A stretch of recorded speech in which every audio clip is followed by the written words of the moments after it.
I was just a janitor, but with an IQ of Aren't you our 180, I cleaning became a cop. lady? On my first day on the job, I noticed a mistake my partner made on the case. Gayman had fallen from the roof onto his own car. From the scene, I thought he slipped while dancing, or maybe it was suicide. I didn't jump to argue. I just smiled and said nothing. I worried my guest would bruise his pride as an old detective. But looking at that car, something felt off in a way I cowed and explained. The owner clearly cared for that car deeply. Would someone really kill themselves and bury their beloved car with them? I walked to the scene, cast a casual glance around. Then I noticed the direction the phone mount had fallen in. The police had missed a key piece of evidence. From the wear on the screen, I figured the owner was left-handed. Dax skeptically opened the phone, and when the wallpaper lit up, I saw it was Michelangelo's The Torment of St. Anthony. The owner was clearly a devout Catholic, and with the sticker on the phone case. He was also a fan of the local baseball team. None of that matched the victim at all. My chest dropped cold. There had to be a second person at the scene that night. The victim was tap dancing in the moonlight, but as the lights flickered, a shadow jumped out from the dark.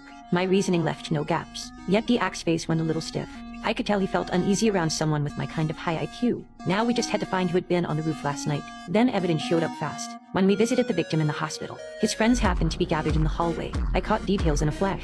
Two lefties, one Catholic wearing a pendant, and most crucially, a tattoo on a man's arm showing baseball stitching. Dak took him straight to the station. The man was Ron.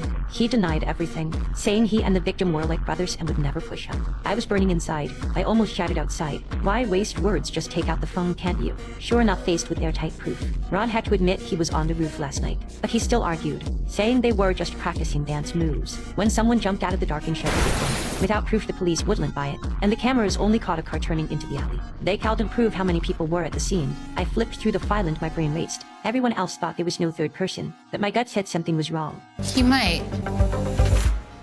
What'd you guys do with Damien's car? I insisted on reeking the wrecked car. The report said paint traces were found in the trunk, but because the victim worked at a repair shop, that lead was dismissed. To me, that was the key. If a third person hid in the trunk, they could avoid the cameras and follow the victim to the scene. Dax sneered and shut it down immediately. He said the car was old but modified so the trunk security was as good as any luxury ride. Even if someone got in, they couldn't get out. I smiled slightly and without hesitation climbed inside to demonstrate. That's a good idea.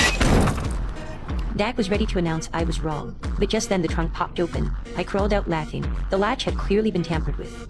That explained why the owner kept the car immaculate yet had paint marks in the trunk. The third person wasn't a stranger at all. They were one of his co-workers from the repair shop. Stay tuned for the next chapter of the investigation.